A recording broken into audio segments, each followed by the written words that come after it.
In the Joseon Dynasty, slaves were mere objects for whom a name was considered a luxury. They were nothing more than talking beasts, mere property to be bought and sold.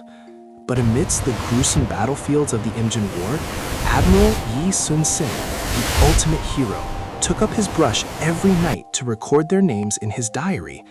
Why did a supreme commander leading tens of thousands of troops never forget the names of the most despised slaves like Gedongi and Muyongi? The Nanjung Ilgi, or War Diary, is national treasure number 76 and a UNESCO memory of the world. Behind this monumental historical record lies the painful, bare face of Joseon. And the lonely struggle of one man who transcended the strict boundaries of social class.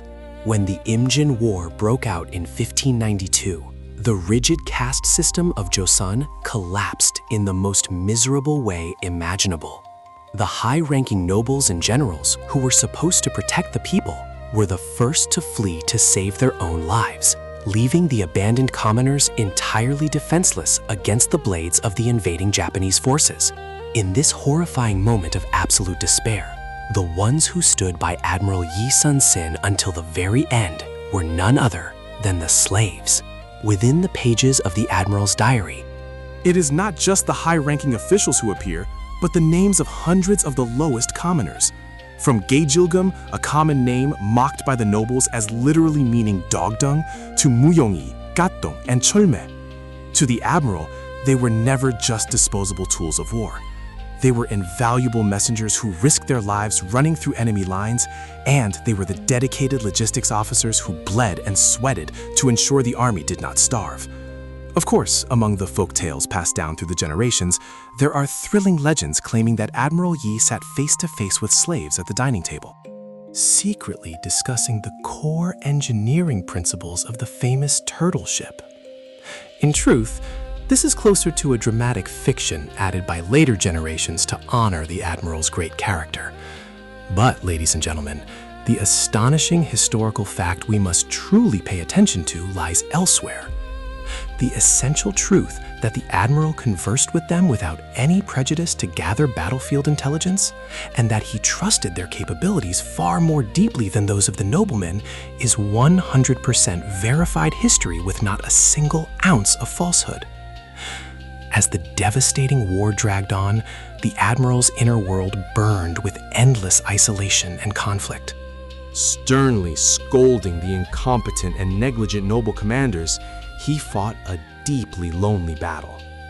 Amidst the endless suspicion and political checks from the royal court tying him down, the only ones the Admiral could truly lean on were not the sons of glorious, wealthy families, but these nameless men, treated like beasts, who silently shed their blood on the front lines.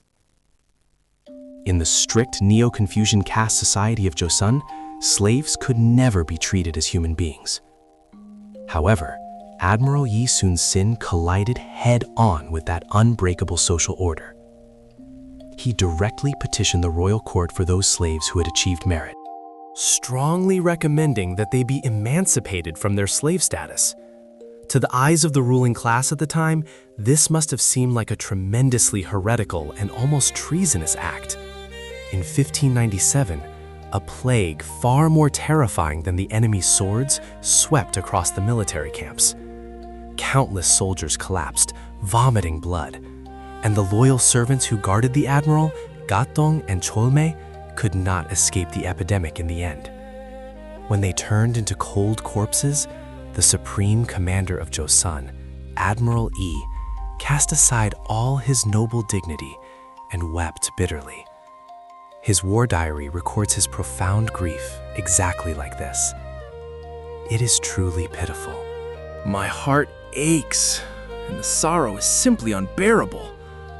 Standing before the deaths of those who lived and died like animals in the lowest pits of society, the great hero of Joseon made himself infinitely small, deeply empathizing with their absolute agony.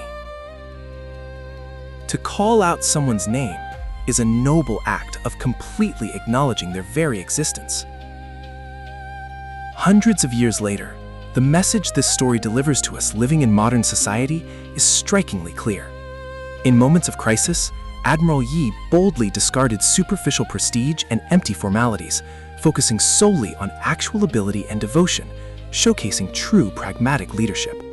It teaches us the immense power of remembering the personal efforts and names hidden behind fancy titles. Only a leader who can empathize with the pain of those in the lowest places can bind the entire world together and bring forth miraculous victories. Il-shi-dong-in. Just like this profound four-character idiom, which means to treat all people equally with universal love and kindness, the names remembered by the great Admiral Yi Sun-sin continue to live and breathe in our hearts as an unquenchable flame to this very day. That is all for today's astonishing story. If you are curious about the next dark tale, please press subscribe and like right now.